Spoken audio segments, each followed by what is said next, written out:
మాల సామాజిక వర్గాన్ని మందకృష్ణ విమర్శిస్తే సహించేది లేదన్నారు Mala youth federation chairman Mandala Bhaskar.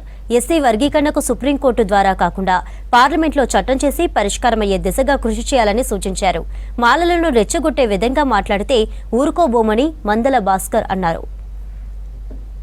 షీర్బాగ్ press క్లబ్లో మందకృష్ణ మాదిగ గారు ఏదైతే ఆయన 1000 గొంతుకలు 1,00,000 దప్పుల ప్రోగ్రానికి సంబంధించిన విషయంలో మాదిగ సామాజిక వర్గం సంబంధించిన కళాకారులు పనిచేస్తూ ఉంటే ఈ రాష్ట్ర డిప్యూటీ సీఎం అయినటువంటి బట్టి విక్రమార్క గారు, అదేవిధంగా సాంస్కృతిక సారథి వెన్నెల గారు వారు మాదిగ కళాకారులకు నోటీసు జారీ చేశారని, వాళ్ళు ప్రభుత్వానికి సంబంధించిన ప్రోగ్రాంలే చేయాలని, ప్రైవేట్ ప్రోగ్రాంలు చేయొద్దని చెప్పేసని ఆయన ఓన్లీ మాల సామాజిక వర్గం వల్లనే ఈ సెక్యులర్ జారీ అయ్యిందనే విధానాన్ని మేము తీవ్రంగా ఖండిస్తూ ఉన్నాం.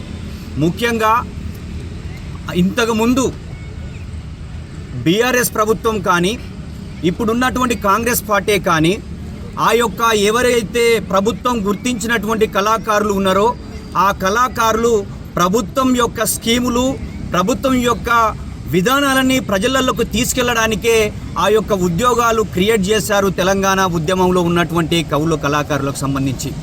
అందులో మెజారిటీ కూడా మాదిగ సామాజిక వర్గమే ఉంది.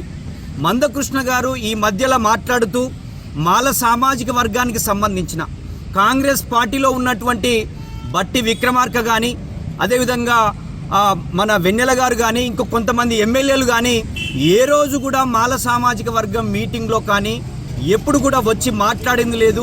కానీ మందకృష్ణ గారు ఈ మధ్యలో మీరు ప్రెస్ మీట్లలో చూడండి, మాల సామాజిక వర్గాన్ని టార్గెట్ చేస్తూ రాజకీయ భవిష్యత్తు లేకుండా చేస్తామని 1,00,000 మంది దప్పులతో చావు దప్పు కొడతామని చెప్పి ఓన్లీ మాల సామాజిక వర్గాన్నే విమర్శిస్తూ